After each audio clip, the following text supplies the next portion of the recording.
sans crainte d'être contredit, que tu es le Logos, le Verbe créateur et la parole faite chair. Salut peuple de Dieu, que Dieu nous bénisse abondamment de partout. Vous nous suivez encore pour une fois. Merci pour la confiance que vous nous accordez. Merci pour la grâce que Dieu nous donne ensemble afin que nous puissions communier toujours dans la présence de l'Éternel. Nous n'oublierons pas avec notre grande mission que nous avons à faire de partout dans le monde. Nous disons Centre international des refuges. Nous sommes en train de partager toujours l'idée d'un Dieu de refuge partout sur la terre et d'une manière internationale. L'idée ici, c'est de réconforter ceux qui sont poursuivis, ceux qui sont attaqués, ceux qui ont des oppressions de l'extérieur, de leur montrer qu'il y a une solution à toutes ces choses par la lumière ou à la lumière des Écritures, de la parole de Dieu qui nous éclaire. Parce que nous, enfants de Dieu, nous puisons notre ressource dans la parole de l'Éternel. Nous sommes de ceux qui croyons qu'avant toute chose, il y a d'abord la parole qui a existé et que la solution à tout ce qui existe sur la terre, à tout problème, se trouve dans la parole de Dieu. Parce que la Bible nous dit, c'est la parole qui a créé toutes choses que nous voyons aujourd'hui, parce qu'elle a existé avant toute chose. Il est écrit, c'est par la foi que nous croyons que des choses qui ont été créées, ont été faites par la parole de Dieu, que Dieu les a créées au travers de sa parole. Alors c'est cette même parole que nous allons partager encore en ce moment pour consoler les cœurs, pour édifier quelqu'un, pour fortifier les âmes et pour aussi fortifier nos esprits, éveiller nos esprits afin que nous puissions comprendre quelle est la grande richesse, l'immense richesse que nous avons dans un Dieu de refuge, que Dieu nous donne et que Dieu nous a rendu disponibles au travers de son Fils Jésus-Christ qui est mort à la croix pour vous et moi. Alors tout de suite, je vais vous inviter à entrer dans les Écritures. Nous allons continuer avec notre série d'enseignements qui tourne autour de l'Éternel, notre refuge. Nous sommes, notre texte de base, ne l'oubliez pas, Psaume chapitre 91 à partir du verset 1er jusqu'au verset 14. Depuis beaucoup de temps, nous avons commencé à partager là-dessus. Nous avons parlé la fois passée du premier verset et nous allons rester encore là. Et par la grâce du Seigneur, nous irons de profondeur en profondeur jusqu'à ce que nous allons arriver au verset 14. Il est écrit, celui qui demeure sous l'abri du Très-Haut repose à l'ombre du Tout-Puissant. Et nous avons fait voir au peuple de l'Éternel que le refuge, le repos que Dieu nous donne d'une manière symbolique dans les psaumes, ça signifie son ombre. Le psalmiste dit, repose à l'ombre du Tout-Puissant tout celui qui demeure sous l'abri du Très-Haut. Alors l'ombre de Dieu, c'est notre refuge. Et nous avons dit que le refuge en tant qu'ombre a deux sens. Le premier sens, c'est le sens protecteur. Et nous avons parlé là-dessus dans notre vidéo précédente pour tous ceux qui l'ont suivi. Que Dieu vous bénisse et que Dieu bénisse tous ceux qui vont continuer à les suivre et que la grâce de Dieu continue à vous être donnée partout où vous nous suivez. Aujourd'hui, nous allons parler du deuxième sens biblique de l'ombre de l'Éternel. Je nous invite donc à ouvrir nos Bibles dans Luc chapitre 1er. C'est un texte que plusieurs connaissent et nous allons essayer par la grâce de Dieu de parler de l'ombre de l'Éternel par rapport à ces textes. Luc chapitre 1er, nous allons lire à partir du verset 30 et nous allons descendre jusqu'au verset 35. Luc 1er, verset 30 jusqu'au verset 35. La Bible déclare, l'ange, il s'agit de l'ange Gabriel ici, l'ange lui dit, ne crains point Marie, car tu as trouvé grâce devant Dieu. Et voici, tu deviendras enceinte et tu enfanteras un fils et tu lui donneras le nom de Jésus. Il sera grand et il sera appelé fils du Très-Haut. Et le Seigneur Dieu lui donnera le trône de David son père. Il régnera sur la maison de Jacob éternellement et son règne n'aura point de fin. Verset 34. Marie dit à l'ange, comment cela se fera-t-il puisque je ne connais point d'homme? L'ange lui répondit, le Saint-Esprit viendra sur toi et la puissance du Très-Haut te couvrira de son ombre. C'est pourquoi le saint enfant qui naîtra de toi sera appelé fils de Dieu. Notez bien le verset 35. L'ange lui répondit, le Saint-Esprit viendra sur toi et la puissance du Très-Haut te couvrira de son ombre. Et c'est pourquoi le saint enfant qui naîtra de toi sera appelé fils de Dieu. Bien aimé, nous allons souligner une autre connotation, un autre sens biblique de l'ombre de l'Éternel. Et ce sont des choses que l'ombre de Dieu en tant que refuge de l'Éternel fait dans nos vies et dans nos vies en nous qui avons confiance à l'Éternel, qui avons cru à l'Éternel. La Bible déclare qu'il y a eu un moment où l'ange Gabriel, parmi les anges que Dieu a là au ciel, a été envoyé sur terre, dans la ville de Nazareth, précisément à Bethléem, là dans la ville de Nazareth, précisément auprès d'une vierge qui s'appelait Marie, et avec une mission solennelle, une mission biblique, une mission divine que Dieu lui donna afin d'annoncer la venue de Christ. Qu'est-ce que l'ange dit? L'ange arrive auprès de cette dame et lui dit, je te salue, toi auprès de qui une grâce a été faite. La Bible déclare, étonnée par cette salutation, Marie s'est demandé qu'est-ce que cela voulait dire. Alors l'ange prend la parole et commence à parler à Marie et à lui annoncer une ribambelle des choses que Dieu était sur le point de faire dans sa vie. L'ange lui dit, ne crains point Marie, car tu as trouvé grâce devant Dieu. Je prie l'Éternel avant d'aller très loin, que toi qui me suis ce soir, tu puisses trouver grâce devant la face de l'Éternel.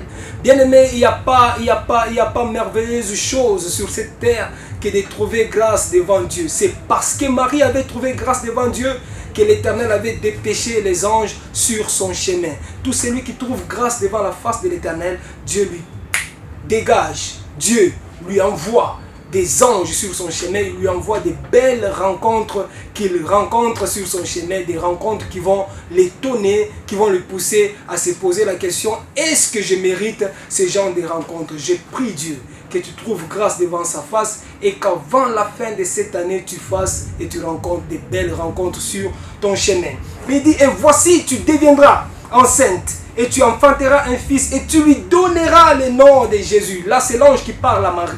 Tu deviendras enceinte, tu enfanteras un fils et tu lui donneras le nom de Jésus. Il sera grand et sera appelé fils du Très-Haut. Et le Seigneur Dieu lui donnera le trône de David, son père. Il régnera sur la maison de Jacob éternellement et son règne n'aura point fin. Ça, c'est l'enfant que Marie devait porter. L'ange lui annonce la mission de ce qu'elle devait porter. L'enfant qu'elle devait mettre au monde. Qui sera cet enfant? Il sera grand et il aura le trône de son père David. Ça veut dire qu'il sera un roi. Il lui annonce toutes ces choses. Alors Marie, comme tout autre être vivant, pose une question très normale devant l'ange de l'Éternel. Il dit, mais comment cela se fera-t-il? Parce que moi, je ne connais point d'homme. Tu me parles, tu me dis, je vais avoir un enfant, et non seulement n'importe quel enfant, un enfant qui sera grand, un enfant qui sera roi, un enfant qui sera grand et devant Dieu et aussi devant les hommes. Comment cela se fera-t-il? En fait, j'aimerais que tu comprennes avec moi ici que dans le comment de Marie se cachent deux pensées. Marie, quand elle pose la question à l'ange de savoir comment cela se fera-t-il, elle veut dire à l'ange, premièrement, comment est-ce que je vais avoir d'enfants parce que je n'ai point d'homme, mais aussi elle est beaucoup étonnée par la qualité d'enfant qu'on lui dit qu'elle va mettre au monde. Tu vas mettre pas n'importe qui, ça sera un roi, parce que je lui donnerai, ou Dieu lui donnera le trône de David, son père. Comment est-ce que moi, Marie, qui suis née dans une petite famille, je peux engendrer un roi? Le comment de Marie nous cache ces deux pensées. Alors l'ange prend la parole pour répondre à Marie, c'est ce qui est important. La Bible déclare, l'ange lui répondit, le Saint-Esprit viendra sur toi et la puissance du Très-Haut te couvrira de son ombre. C'est pourquoi le saint enfant qui naîtra de toi sera appelé fils de Dieu. Frères et sœurs, regardez la richesse de l'ombre de l'Éternel. Lorsque nous sommes sous l'ombre de Dieu, quelles sont les bontés, les richesses que nous recevons? L'ange dit à Marie, toutes ces choses que je viens de te dire s'accompliront. Pourquoi? Parce que l'Esprit de Dieu sera sur toi et la puissance du Très-Haut va te couvrir. Dieu va se servir de son ombre pour te couvrir. Et alors, tout ce que je viens de t'annoncer va se réaliser. Retenez ces deux choses. Et c'est par là que je vais vous exhorter en ce moment. Et puis, nous allons passer à autre chose. Par rapport au deuxième sens de l'ombre de l'Éternel dans la Bible. Et ce sont des choses qu'il fait même dans la pensée du refuge de l'Éternel. Deuxièmement, l'ombre de l'Éternel a un sens de fécondité. L'ombre de l'Éternel, à part le sens de protection, il a aussi le sens de fécondité. Et dans le sens de fécondité, retenez ceci. L'ombre de l'Éternel, premièrement, nous donne d'une manière miraculeuse et d'une manière surnaturelle les choses que les autres obtiennent d'une manière humaine et d'une manière naturelle. Parce que mettre au monde un enfant, c'est naturel, c'est humain, on peut le faire.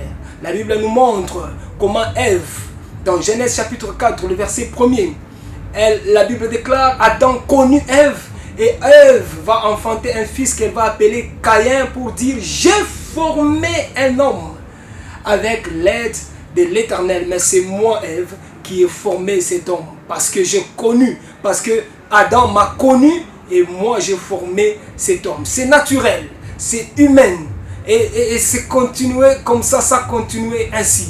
Mais l'ange dit à Marie que toi tu auras un enfant, mais tu l'auras par l'ombre de l'Éternel, d'une manière surnaturelle.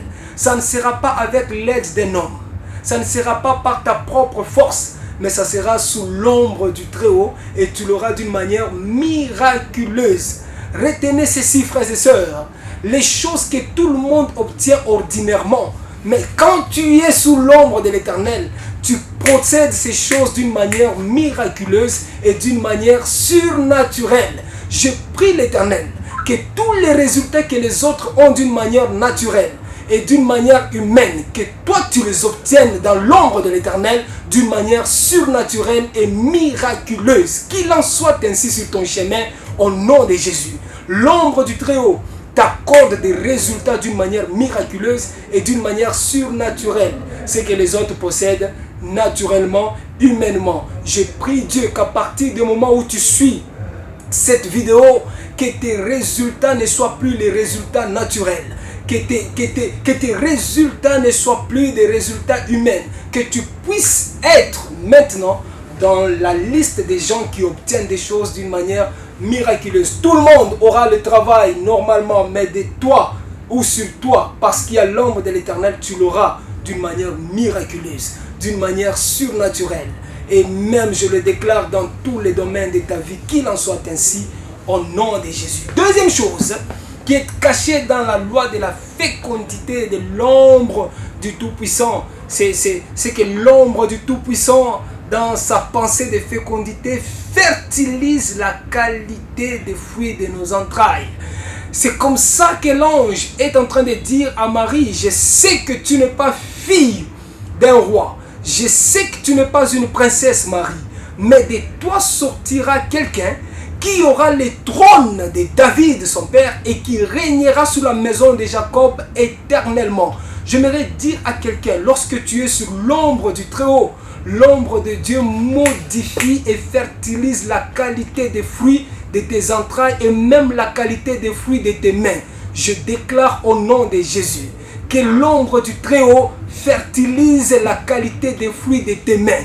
Tout ce que tu touches, que ça soit fertilisé et que ça aille de l'avant au nom de Jésus-Christ. Que l'ombre de l'Éternel modifie et fertilise la qualité des fruits de tes entrailles. Que tu puisses produire de grands. Et qu'il en soit ainsi dans tous les domaines de ta vie, dans tes affaires, dans ton travail, dans ta maison, dans ta famille. Que la fertilité de l'Éternel par son ombre entre et vous donne la grâce d'obtenir des choses d'une manière miraculeuse et de grandes choses, parce que c'est à ça que l'Éternel vous attend. Que Dieu vous bénisse abondamment. Vous qui nous avez suivis dans cette deuxième intervention, l'ombre du Tout-Puissant demeure et demeure et demeure encore dans vos vies. Soyez bénis, que Dieu vous bénisse. Et même dans ton église, au jour de la création, où tu donnais la forme à la terre qui était informe et vive. Oh God, j'atteste sans crainte d'être contredit que tu es le Logos, le Verbe créateur et la parole faite chair.